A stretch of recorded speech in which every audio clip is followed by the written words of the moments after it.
Finland is not a country known for loud decisions. It does not shout. It does not threaten. It rarely moves fast. Yet in the middle of a growing crisis that left much of Europe divided and overwhelmed, Finland did something no one expected. It acted, and it worked. Stay with this story till the very end, because what Finland chose to do did not just change its own future. It challenged the direction of an entire continent. For years, Europe struggled with immigration. Borders became political battlefields. Governments argued. Courts delayed. Policies changed and then changed back. Citizens lost trust. Migrants were left in limbo. Every country promised solutions, but few delivered results. Chaos became normal. Finland watched all of this carefully. It stayed quiet while others debated. It listened while others blamed. And then, when pressure reached its own border, Finland made a choice that shocked Europe. To understand that choice, you must understand Finland itself. Finland is a small country with a strong sense of order. Its society is built on trust. People follow rules because they believe in them. The state works because citizens believe it will be fair. This trust did not come easily. It was built through hardship, war, and survival in harsh conditions. For Finland, stability is not comfort. It is protection. Finland also shares one of the longest land borders in Europe, a border that runs through forests, snow, and silence. For decades, that border remained calm. It was not a place of crisis. It was simply a line. But that line began to matter again. As conflicts spread across the Middle East and Africa, migration routes shifted. People moved toward Europe in large numbers. Some were fleeing war. Some were escaping poverty. Some were caught in systems that promised safety but delivered uncertainty. Europe struggled to respond. Systems broke down. Borders blurred. Finland initially believed it could remain distant from this chaos. It accepted limited numbers. It followed rules. It trusted European systems. But that trust was tested when pressure arrived suddenly and in an unusual way. Groups of migrants began appearing at Finland's eastern border. Not scattered. Not random, organized, guided. Many had lived in neighboring regions for long periods. They arrived in numbers that small border towns could not handle. Schools became shelters. Resources ran thin. Systems designed for calm times began to crack. Finnish authorities noticed something important. This was not natural movement. It was controlled. It followed patterns. It targeted weak points. Migration was no longer just movement of people. It had become a tool. This realization changed everything. Finland did not frame the situation as a humanitarian confusion. It framed it as a challenge to sovereignty and security. That distinction mattered. It meant the response would not be slow or symbolic. It would be decisive. Inside Finland, the public mood shifted quickly. Citizens asked hard questions. Why were borders not being protected? Why were small towns being overwhelmed? Why was Europe unable to act together? Unlike many countries, Finland did not allow the debate to spiral into chaos. It focused on clarity. First, Finland began closing individual border crossings. One by one, entry points were shut down. This was not dramatic. It was methodical. Each closure sent a signal. Finland was watching. Finland was responding, but partial measures were not enough. Pressure simply moved to the next open point. The system was being tested again and again. That is when Finland made the decision that changed everything. It closed its entire land border, every crossing point. No exceptions. No gradual phase. A single, clear move. The result was immediate and shocking. The flow stopped. Not slowed. Not reduced. It stopped. For the first time in years, a European country had not managed migration. It had controlled it. Critics reacted instantly. They accused Finland of cruelty.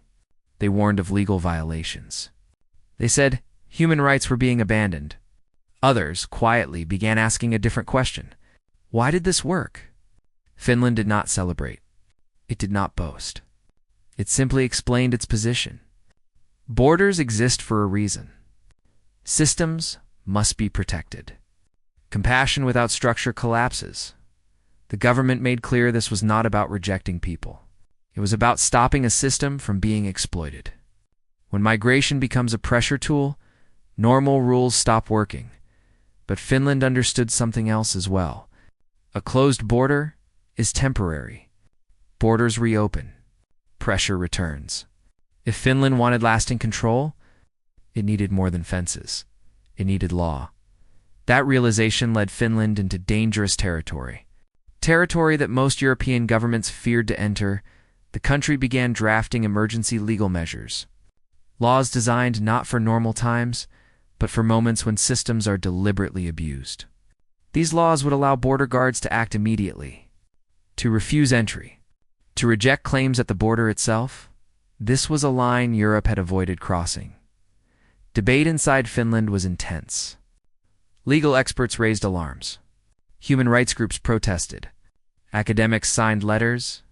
The risks were clear, but so was the government's argument. Laws built for peace cannot always protect during pressure. Exceptional situations demand exceptional tools. Finland insisted these measures would be limited, temporary, controlled, but the message was firm. Finland would not allow its asylum system to be used against it. When the laws passed, something remarkable happened. They barely needed to be used. The clarity alone changed behavior. Smugglers redirected routes. Pressure shifted elsewhere. Finland was no longer seen as an easy entry point. The crisis vanished from Finland's border. Europe watched in disbelief. Countries that had spent years debating suddenly faced an uncomfortable truth. Finland had done what they could not. It had restored control, but control came with a price. And the price was a question Europe still avoids. When does protection become exclusion? When does security silence compassion? And who decides where that line should be drawn? Finland did not answer these questions loudly. It answered them with action, and that action changed the conversation. After Finland closed its entire land border, something unusual happened. There was no chaos inside the country. There were no mass protests. There were no violent clashes. Life continued almost exactly as before. The border grew quiet, and that silence spoke louder than any speech. But Finland's leaders knew one thing very clearly. Borders do not stay closed forever. Pressure does not disappear just because it pauses. If Finland wanted lasting control, it needed more than fences and patrols. It needed legal power. This is where Finland, its most controversial move. The government began working on emergency laws. It's designed for situations that normal systems cannot handle. These were not small adjustments. These laws changed how the border itself functioned. Under the new framework, border guards were given authority to refuse entry immediately and reject asylum claims at the border during special situations. This was a line most European countries had avoided crossing. For decades, Europe treated asylum as untouchable. No matter how large the numbers grew, no matter how strained systems became, the right to apply for asylum was considered sacred. Finland questioned that assumption. Officials argued that asylum systems were built for genuine emergencies, not for organized pressure. When migration is used deliberately to destabilize a country, they said, the system itself becomes a weakness, and weaknesses invite exploitation. The reaction was immediate. Legal experts warned that Finland was violating international rules. Human rights groups said the country was abandoning its moral duty. Universities published open letters. International organizations raised alarms. The criticism was loud and relentless. Finland did not deny the risks. Instead, it reframed the debate. The government argued that this was not about rejecting people. It was about defending trust. A system that collapses under pressure helps no one. Not citizens. Not migrants. Not refugees. They emphasized limits. The laws would be temporary. They would only apply in specific areas. Vulnerable individuals would still receive basic help.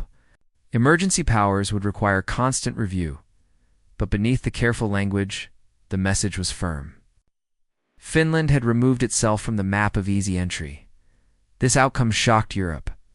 For years, governments claimed that strict measures would not work, that migration flows were unstoppable, that borders were symbolic. Finland proved otherwise. Numbers confirmed it. Asylum applications dropped sharply. Border crossings nearly vanished. Reception centers began closing. Emergency systems were dismantled. What had once looked like a growing crisis simply faded away. Finland did not eliminate migration globally. It eliminated uncertainty at its own border. Uncertainty matters, for citizens' trust began to return. People felt that the state could still act, that rules still meant something. That order was not gone forever, but outside Finland, the story looked different. Neighboring countries noticed a change. Routes shifted. Pressure moved. What Finland blocked did not disappear. It relocated. Critics accused Finland of pushing the problem onto others. They argued that closing one door simply forces people toward more dangerous paths. They said Finland solved its problem by exporting it. Supporters responded that no country can carry the burden alone. That shared responsibility only works if everyone enforces rules. That a system, without limits, collapses everywhere. The debate grew louder across Europe. Some governments began studying Finland's approach quietly. Officials asked difficult questions behind closed doors. Why did this work? Why had they been afraid to try? Others doubled down on criticism. They warned that Europe was drifting toward exclusion, that emergency powers could become permanent, that human rights were being weakened one law at a time. Finland listened, but did not reverse course. Its leaders argued that morality without order becomes chaos, and chaos helps no one. This position resonated with many ordinary Europeans, people who had watched debates drag on for years without results, people who felt unheard, people who wanted stability back. At the same time, fears remained. What happens when emergency measures never end? What if exceptional powers become normal? Who decides when a crisis is over? Finland insisted that vigilance mattered. Laws must be reviewed. Power must be limited. Society must remain awake. But history shows that once tools exist, they tend to stay. This is where Finland's story becomes larger than Finland itself. It was no longer just about one border. It was about a model that said clarity restores control, that hesitation invites pressure, that firm limits change behavior faster than endless debate. Europe had been searching for answers. Finland offered one. Not perfect, not painless, but effective, and effectiveness changes everything. The question now facing Europe was no longer whether something could be done. It was whether they were willing to do it. Europe now stands in a different place than before. The idea that nothing can be done is gone. The idea that borders are only symbolic is gone. What replaces those ideas is still uncertain. Some countries may follow Finland's path. Others may reject it entirely. Many will try something in between. What Finland proved is that hesitation is also a choice, and often it is the most dangerous one.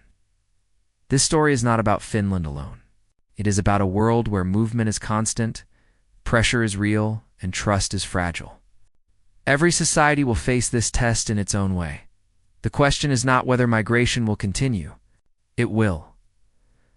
The question is how societies respond without losing themselves. Finland chose limits. It chose order. It chose clarity. History will decide whether that choice preserved something valuable or narrowed something essential. But one thing is certain: Finland did what Europe could not. It chose action over argument, and in doing so, it changed the conversation forever. If this story made you think, reflect on where you stand, share your perspective, and stay engaged as the world continues to face choices that will shape its future.